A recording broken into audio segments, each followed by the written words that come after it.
Very good morning day student. आज का हमारा टॉपिक है डिटर्मिनेशन ऑफ ज्योमेट्रिकल आइसोमेरिज्म, जिसके अंदर हम ये देखेंगे कि जो ज्योमेट्रिकल आइसोमर होते हैं सीस और ट्रांस, उसके अंदर उसका कॉन्फ़िगरेशन का निर्धारण कैसे किया जाता है। हमने ये तो देख लिया सीस और ट्रांस क्या होते हैं या ज्योमेट्रिकल या ज्यामितीय आइसोमर होते क्या हैं। आज जो है टॉपिक वो है ज्यामितीय समवेता या ज्योमेट्रिकल आइसोमेरिज्म के अंदर जो सीस ट्रांसफॉर्म होते हैं उनका विन्यास का निर्धारण करना और उसकी अलग अलग विधियाँ। तो हमारा टॉपिक क्या है? टॉपिक है डिटर्मिनेशन ऑफ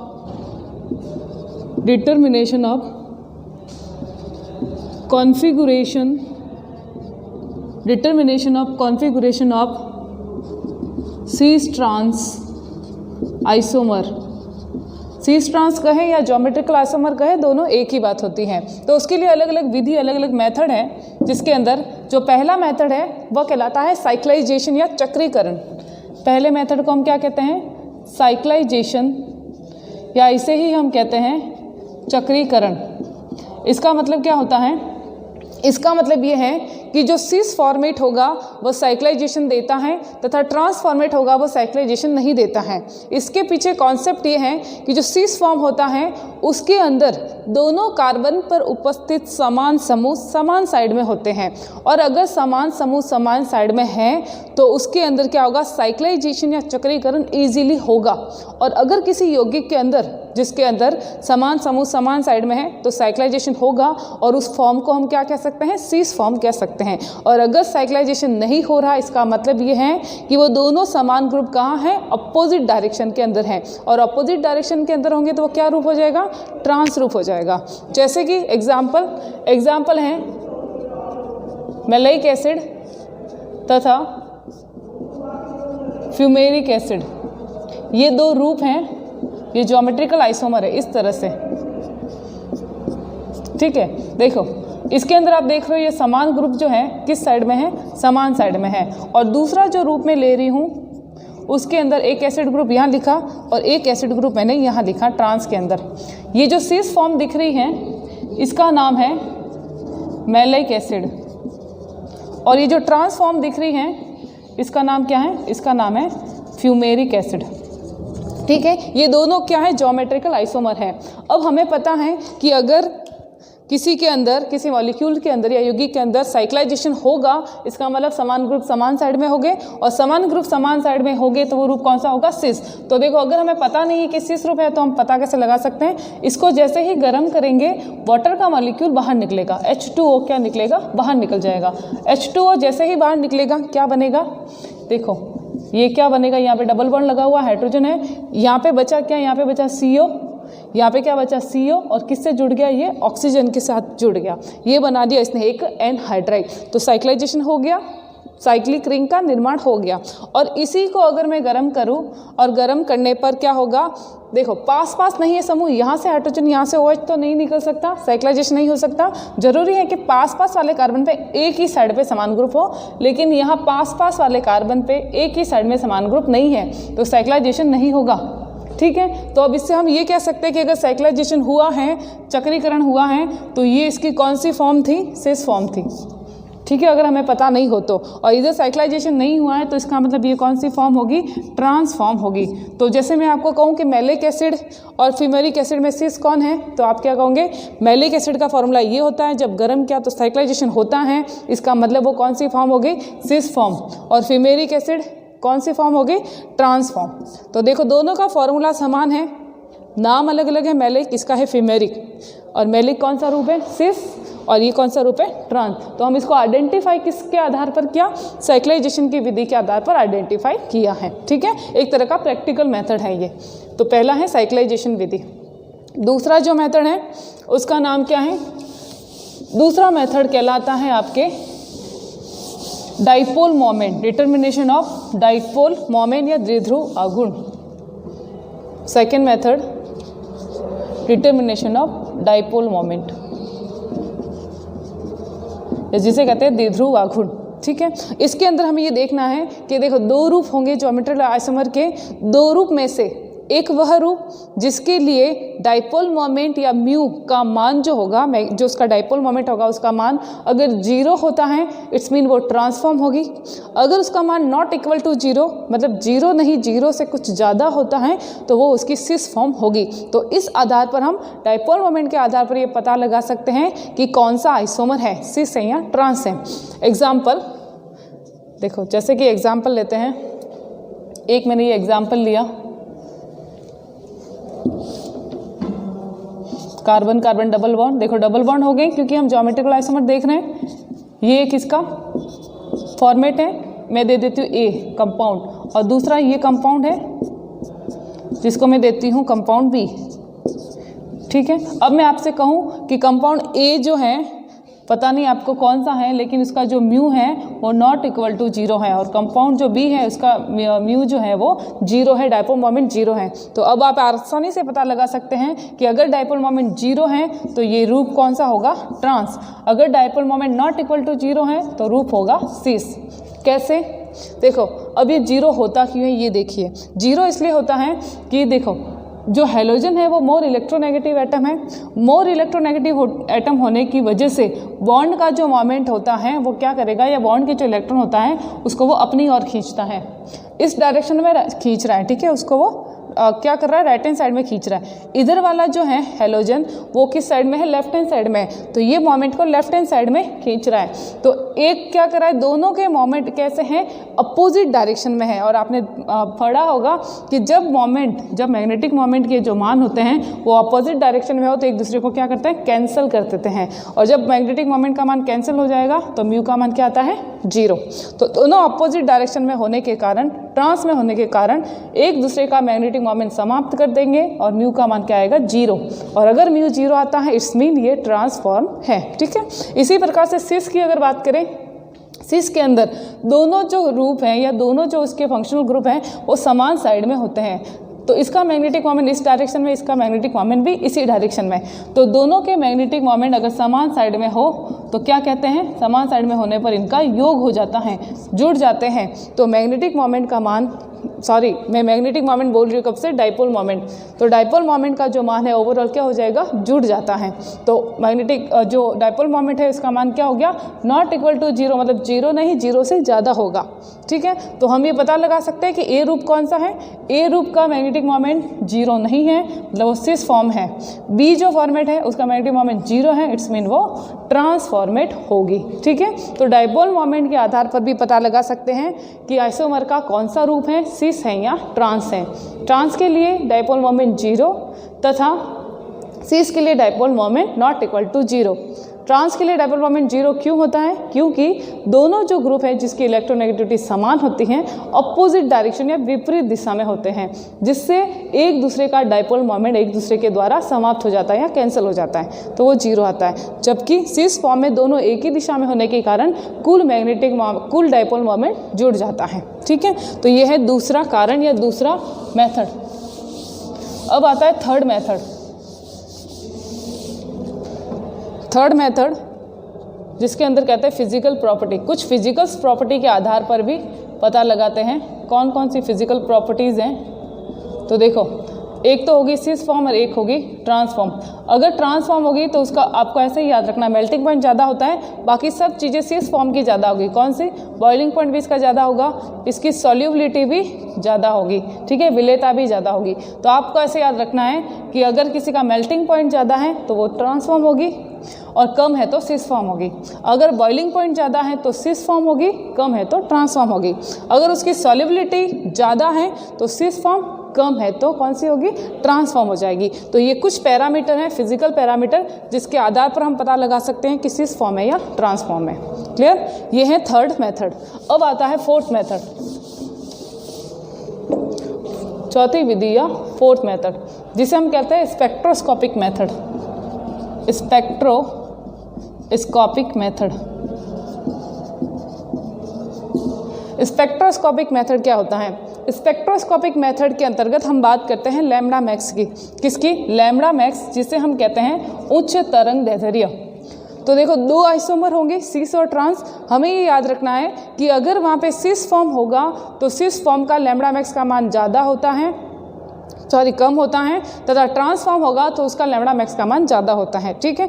या फिर आप ऐसे याद रख सकते हो कि जिसके लिए लैम्बडा मैक्स का मान ज़्यादा होगा वह ट्रांसफॉर्म, जिसके लिए लैम्बडा मैक्स का मान कम होगा वह सीस फॉर्म होगी, ठीक है। जैसे कि एक एग्जाम्पल की बात करते हैं। ये मैंने कोई एग्जाम्पल लिया, यहाँ पे ग्रुप जुड़े हुए हैं C6H5HH, ठीक है। कौन सी फॉर्मेट है हमें पता नहीं, सी से या ट्रांस है। अभी C6H5 और इधर C6H5, ठीक है। अब अगर मैं बात कहूँ कि लैम्बडा मैक्स इसके लिए कितना होगा और लैम्बडा मैक्स इसके लिए कितना होगा, ये है A और ये है B, तो हमेशा अगर मैं कहती हूँ तो मैं आपसे ये कहूँगी कि B का लैम्बडा मैक्स A से ज़्यादा होगा।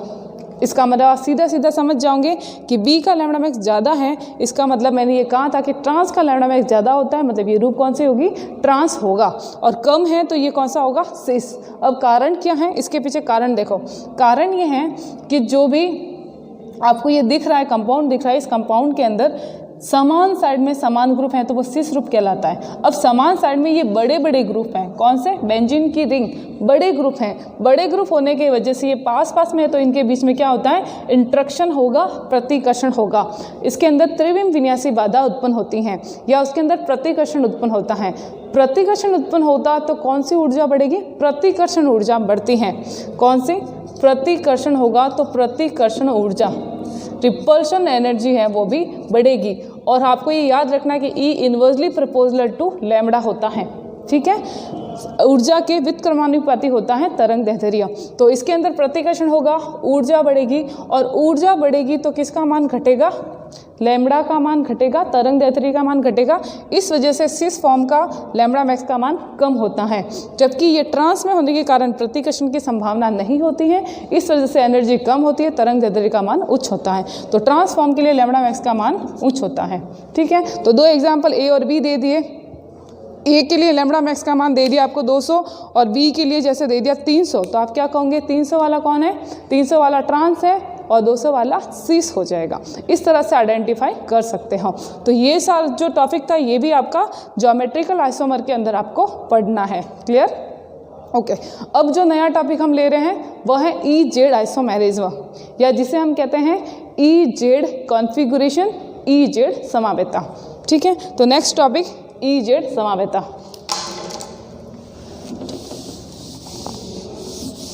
EZ समावेता जो हम पढ़ेंगे वो भी आपके ज्योमेट्रिकल आइसोमर के समान है, लेकिन उनके जो नियम हैं वो जो हमने RS के अंदर पढ़ा था उसके समान है। RS के अंदर हमने क्या पढ़ा, RS के अंदर हमने CIP रूल पढ़ा था, सीक्वेंस रूल पढ़ा था। उसी आधार पर EZ के अंदर भी कुछ नियम हैं। तो है EZ आइसोमेरिज्म, या जिसे हम कहते हैं EZ समावेता, EZ समावेता या EZ विन्यासी समावेता, ठीक है। इसके अंदर क्या होता है, देखो ज्योमेट्रिकल आइसोमर के अंदर मैंने आपको एक चीज़ बताई थी कि कार्बन कार्बन डबल बॉन्ड की तरफ सब ग्रुप समान हो तो ज्यामितीय समावेता नहीं होती है, 3 ग्रुप समान हो तो ज्यामितीय समावेता नहीं होती है, 3 में से एक ही कार्बन पर 2 ग्रुप समान हो तो ज्यामितीय समावेता नहीं होती है, और चौथी कंडीशन, अगर इन दोनों कार्बन पर चारों के चारों ग्रुप असमान हो, A इधर B इधर C और इधर D, तो भी ज्यामितीय समावेता नहीं होती है, ठीक है। ये हमने ज्योमेट्रिकल आइसोमर में पढ़ा है। इसी कमी को पूरा करने के लिए जो नई ज्यामितीय समावेता या कॉन्फ़िगरेशन आता है वह है EZ कॉन्फ़िगरेशन या EZ विन्यासी समावेता। EZ विन्यासी समावेता के अंदर हमें देखेंगे कि कार्बन कार्बन डबल बॉन्ड पर चारों ग्रुप अगर असमान हैं, चारों ग्रुप अगर अलग अलग प्रकार के हैं, तो हम ज्यामितीय समावेता का निर्धारण तो नहीं कर सकते, लेकिन इसकी कमी को हम पूरा कर सकते हैं EZ के आधार पर। अतः चारों ग्रुप असमान होने पर हम विन्यास का निर्धारण EZ समावेता के आधार पर करते हैं। किसके आधार पर, EZ। और ये EZ क्या है, ये 2 रूप हैं, एक को कहते हैं E, एक को कहते हैं Z। इसके अंतर्गत जो रूल आता है या जो जिसने ये दिया है ज्यामितीय समावेता, EZ समावेता, उसका नाम भी क्या है, उसका नाम है CIP, मतलब कॉन, इंगोल्ड और प्रिलोग। और ये नाम आपने कहाँ सुना है, याद नाम आपने RS कॉन्फ़िगरेशन के अंदर सुने हुए थे, ठीक है। तो नाम क्या था, कॉन, इंगोल्ड और प्रिलोग। ये 3 वैज्ञानिक हैं, इसी के आधार पर कहा जाता है CIP रूल। और इसके अंदर हम एक पढ़ते हैं नियम जिसका नाम है सीक्वेंस रूल, CIP रूल के अंदर हम ये देखते हैं कि अलग अलग कार्बन पर जो जुड़े हुए ग्रुप हैं उनकी क्या देनी है, सबसे पहले प्रायोरिटी देनी है, किस आधार पर, उनके एटॉमिक नंबर के आधार पर। और हमें पता है जिसका एटॉमिक नंबर ज़्यादा उसकी प्रायोरिटी हायर, जिसका एटॉमिक नंबर कम उसकी प्रायोरिटी लोअर। ठीक है, ये पहला था। और दूसरे में हम क्या कर सकते थे, फिर दूसरे में हम सीक्वेंस देखते थे कि क्लॉकवाइज या एंटी क्लॉकवाइज है। आपको यहाँ क्लॉकवाइज एंटी क्लॉकवाइज नहीं देखना है, खाली सीक्वेंस ही देखना है। और फिर क्या करना है, सीक्वेंस रूल के आधार पर आपको सीक्वेंसिंग भी नहीं देनी है कि 1 2 3 क्या होगा। इसके अंदर क्या करना है वो आप देखो। इसके अंदर जैसे मान low carbon carbon double bond से 4 अलग अलग प्रकार के ग्रुप जुड़े हुए हैं, जैसे फ्लोरीन, क्लोरीन, ब्रोमीन और आयोडीन। 4 अलग अलग प्रकार के ग्रुप जुड़े हुए हैं। तो आपको क्या करना है, एक एक कार्बन पर, पहले एक कार्बन फिर दूसरे कार्बन की बात करते हैं, तो एक एक कार्बन पर आपको जाना है और एक एक कार्बन पर जुड़े हुए जो ग्रुप हैं उनको उनके परमाणु क्रमांक के आधार पर प्रायिकता देनी है। जिसका परमाणु क्रमांक एटॉमिक नंबर ज़्यादा होगा उसको पहली प्रायिकता, जिसका कम है उसको दूसरी प्रायिकता। ठीक है, तो जैसे मान लो कितने कार्बन है, 1 और 2, ये कार्बन 1 ये कार्बन 2। कार्बन 1 पर कितने जुड़े हुए, 2 ग्रुप जुड़े हुए हैं, पहला फ्लोरीन दूसरा क्लोरीन। दोनों में से किसका एटॉमिक नंबर ज़्यादा है, तो क्लोरीन का एटॉमिक नंबर ज़्यादा है, तो क्लोरीन को दूंगी 1, फ्लोरीन को दूंगी सेकेंड नंबर। ठीक है, इसी तरह अब सेकंड पे आ जाओ। सेकंड की हम अलग से बात करते हैं। सेकंड पर भी 2 ग्रुप जुड़े हुए हैं, वापस इनको देखो, ऐसे 1 2 3 4 नहीं देना है, 2 प्रायोरिटी दे दी। अब हम इसकी अलग से बात करते हैं। इसके अंदर किसका एटॉमिक नंबर ज़्यादा, आयोडीन का, तो आयोडीन को दे दिया 1, इसको दे दिया 2। ठीक है, अलग अलग प्रायिकता देनी है, दे दी हमने अलग अलग प्रायिकता। अब आपको देना है कि अलग अलग कार्बन पर हमने अलग अलग प्रायिकता दे दी। अब आपको ये देखना है सेकंड नंबर के अंदर कि समान प्रायिकता वाले ग्रुप कहाँ हैं। अगर समान प्रायिकता वाले ग्रुप समान साइड में हैं तो वो कहलाता है जेड। जेड जिसे हम कहते हैं जूसामैन। जूसामैन का मतलब ही होता है साथ साथ या टुगेदर। तो ये रूप कौन सा बनेगा, जेड। ठीक है, और अगर समान प्रायिकता वाले समूह ऑपोजिट या विपरीत दिशा में हैं तो उसे कहेंगे ई। क्या कहेंगे, ई। और ई का मतलब होता है एंटेजन, मतलब विपरीत। ठीक है, तो 2 प्रकार के रूप बनेंगे। कौन सा बनेगा, एक जेड बनेगा, एक ई बनेगा। अगर समान प्रायिकता वाले समान समूह समान दिशा में है, जैसे ये आपको कहाँ दिख रहा है, ये समान दिशा में 2 इधर और 1 इधर, तो उसे हम कहेंगे जेड रूप। तथा समान प्रायिकता वाले ग्रुप अगर विपरीत दिशा में हो तो उसे हम कहेंगे एंटीजन या ई रूप कहते हैं। तो बिल्कुल आसान तरीका है, सिर्फ 2 चीज़ें याद रखेंगे। कौन कौन सी, पहली चीज़ ये याद रखनी है कि अलग अलग कार्बन पर हम जुड़े हुए समूह को उनके परमाणु क्रमांकों के आधार पर, एटॉमिक नंबर के आधार पर प्रायिकता देते हैं। ठीक है, प्रायिकता दे दी। दूसरी बात आपको ये देखनी है कि समान प्रायिकता वाले ग्रुप समान साइड है तो जेड, और अगर समान प्रायिकता वाले ग्रुप असमान साइड या विपरीत दिशा में है तो उसका रूप क्या हो जाएगा, ई हो जाएगा। तो ये ई जेड 2 रूप बनते हैं, इसलिए समावेता को हम क्या कहते हैं, ई जेड समावेता या ई जेड कॉन्फिगरेशनल आइसोमेरिज्म कहा जाता है। क्लियर, तो ये है आपका ई जेड। अब हम अलग अलग एग्जाम्पल लेते हैं और उसको समझने की कोशिश करते हैं। जैसे कि फर्स्ट एग्जाम्पल मैंने ले लिया। आपको ये याद रखना कार्बन कार्बन डबल बॉन्ड ही होगा इसके अंदर। ठीक है, क्योंकि ये भी विन्यासी समावेता है। इसके अंदर देखो मैंने लिया इधर फ्लोरीन, इधर हाइड्रोजन, इधर CH3, इधर C2H5। ठीक है, चारों ग्रुप अलग अलग होने चाहिए, चारों ग्रुप अलग अलग हैं। अब आप इसके अंदर देखो, पहला ये कार्बन और दूसरा ये कार्बन। ठीक है, पहले कार्बन में कौन है, फ्लोरीन, हाइड्रोजन। किसकी एटॉमिक नंबर ज़्यादा है, फ्लोरीन का सबसे ज़्यादा है, हाइड्रोजन का कम है, तो ये 1 और 2 दे दिया नंबर।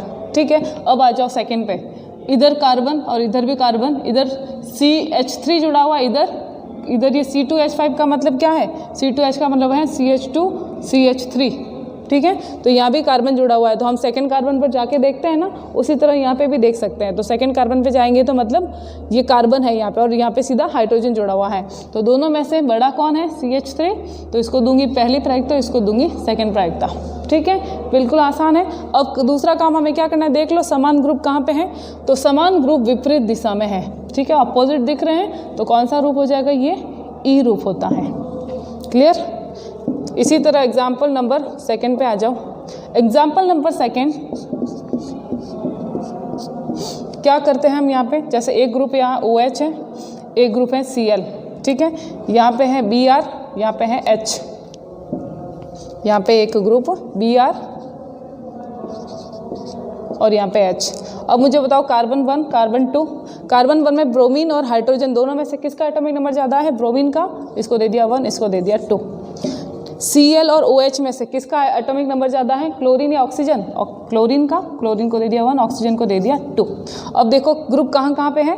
समान ग्रुप ऑपोजिट डायरेक्शन में है, तो ऑपोजिट डायरेक्शन में है तो रूप कौन सा है इसका?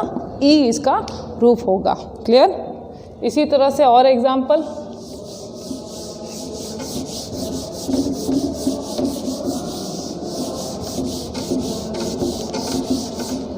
जैसे next example, example number 3, carbon carbon double bond, CHO CH3, ठीक है, इधर OH और इधर हाइड्रोजन। अब प्रायिकता देनी है। पहले कार्बन पे 2 ग्रुप लगे हुए, इधर OH इधर H। पहली प्रायिकता किसको देंगे? फर्स्ट नंबर हम किसको लिखेंगे? तो फर्स्ट नंबर ऑक्सीजन वाले को, ये आएगा इधर 1 और इसका क्या आएगा नंबर? सेकेंड। इसी तरह से CHO CH3, कार्बन इधर कार्बन, कार्बन हाइड्रोजन से जुड़ा, इधर ऑक्सीजन से जुड़ा, ऑक्सीजन का एटॉमिक नंबर ज़्यादा, ये 1 ये 2।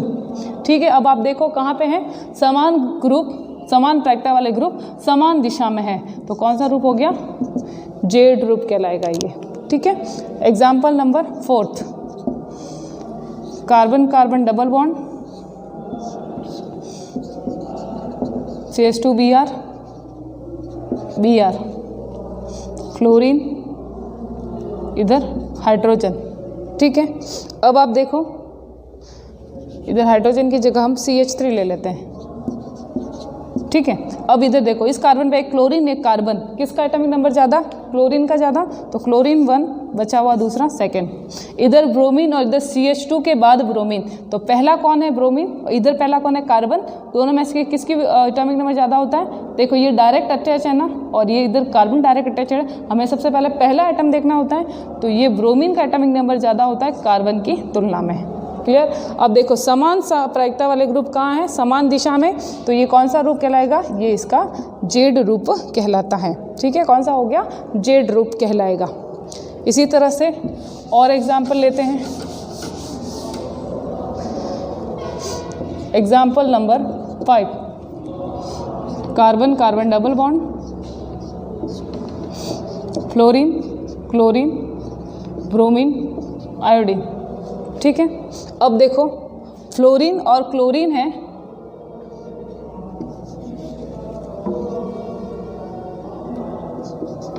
इधर फ्लोरीन और क्लोरीन है, इसके अंदर में फ्लोरीन और क्लोरीन में से किसका एटॉमिक नंबर ज़्यादा है? क्लोरीन का, तो क्लोरीन को दे देते हैं नंबर 1, फ्लोरीन को दे देते 2। इसी तरह से हाइड्रोजन और ब्रोमीन में से ब्रोमीन का नंबर 1, हाइड्रोजन का नंबर 2। तो देखो समान प्रायिकता वाले ग्रुप अपोजिट दिशा में है। ठीक है, अपोजिट डायरेक्शन में, तो कौन सा रूप हो जाएगा? ई रूप हो जाएगा, तो इसे कहेंगे ई। क्लियर? बिल्कुल समझ में आ गया, बहुत ही आसान तरीका है। एक और एग्जाम्पल ले लेते हैं थोड़ा अलग टाइप का।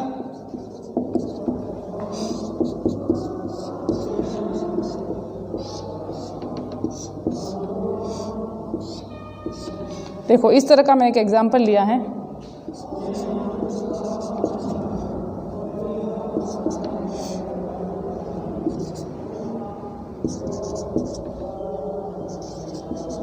ठीक है, अब इस तरह से एग्जाम्पल आए तो क्या करना है? तो आपको कुछ करने की ज़रूरत नहीं है, ज़्यादा वो डरने की भी ज़रूरत नहीं है कि ये एग्जाम्पल इतना बड़ा क्या है। बिल्कुल आसान तरीका जो आप अभी से अपना रहे हो उसी को अपनाना है। आपको तो क्या करना है, पहले इस कार्बन को देख लो, या पहले इसको किसी को भी देख सकते हो। जैसे मैं पहले ये ले लेती हूँ, तो ये मेरे लिए हो गया 1 और ये हो गया 2। क्लियर? अब 1 कार्बन पे कौन कौन जुड़े हुए हैं? 1 कार्बन पे जुड़ा हुआ है ब्रोमीन और CH3, तो ब्रोमीन को दे दिया 1, CH3 को दे दिया 2। 2 वाले कार्बन पे कौन जुड़ा है? इस तरफ जुड़ा कार्बन, इस तरफ जुड़ा हाइड्रोजन। तो किसका एटॉमिक नंबर ज़्यादा है? कार्बन या हाइड्रोजन का? कार्बन का। तो ये वाला साइड हो गया 1, ये वाला साइड हो गया 2। तो अब आप देखो 2 2 दोनों समान प्रायिकता वाले ग्रुप समान साइड में, तो इसका मान क्या हो गया? जेड। अब इस वाले भाग को देख लेते हैं। इस वाले भाग में ये है कार्बन नंबर 1, इसका ये कार्बन नंबर 2। ठीक है, 1 2 1 2 भी देख सकते हो, 3 4 भी लिख सकते हो। अब मैं देखूँ अगर इस कार्बन नंबर 1 को, तो कार्बन नंबर 1 पे इधर जुड़ा क्लोरीन और इधर जुड़ा हुआ है कार्बन 2। किसका एटॉमिक नंबर ज़्यादा है? क्लोरीन या कार्बन? क्लोरीन का। तो क्लोरीन आ गया 1, ये हो गया इसके लिए 2। इधर CH3 और H में से CH3 का नंबर 1 और H का नंबर 2। ठीक है, और आप देख लो कहाँ पे कौन से ग्रुप है, समान ग्रुप समान साइड में, एक एक नीचे और दो दो ऊपर की तरफ समान है, तो ये भी क्या हो गया जेड। तो अगर मैं ओवरऑल कहूँ कि इस पूरे जो मॉलिक्यूल्स है इसका क्या होगा मान, तो आप कैसे लिखोगे, आप लिखोगे ऐसे, ये होगा जेड जेड इसका मान हो जाएगा। दोनों जो पार्ट है दोनों के अंदर कौन सा आइसोमर है इसके अंदर या कौन सा विन्यास है, जेड इसके अंदर विन्यास होगा, तो जेड जेड। इस तरह से एग्जाम्पल आए तो भी आप इसको आसानी से कर सकते हो, ठीक है। तो ये है आपके ई जेड आइसोमेरिज्म के बारे में। 2-3 एग्जाम्पल मैं लिख रही हूँ, आपको सेल्फ सॉल्व करने हैं, तो 2-3 एग्जाम्पल मैं यहाँ लिख देती हूँ। आप अपनी नोटबुक के अंदर इसको सेल्फ चेक करेंगे, सॉल्व करेंगे और उसके बाद आप मुझे क्लिक करके सेंड करेंगे, ठीक है। एग्जाम्पल नंबर 1, आपको पता लगाना है कि ई है या जेड है।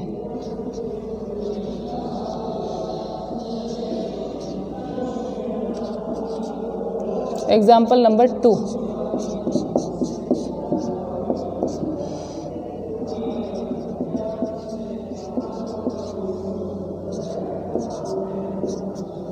और एग्जाम्पल नंबर 3, 3 एग्जाम्पल दे देती हूँ।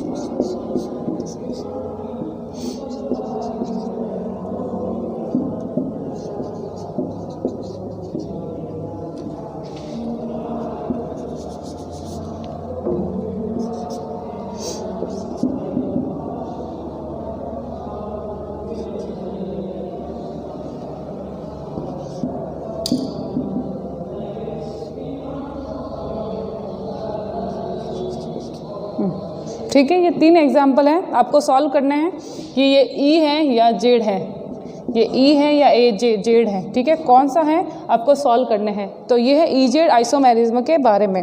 इंपॉर्टेंट टॉपिक और बहुत ही इजी टॉपिक है, बहुत ही इंटरेस्टिंग टॉपिक है। अच्छे से इसको पढ़ना, समझने की कोशिश करना, ठीक है। Okay, thank you.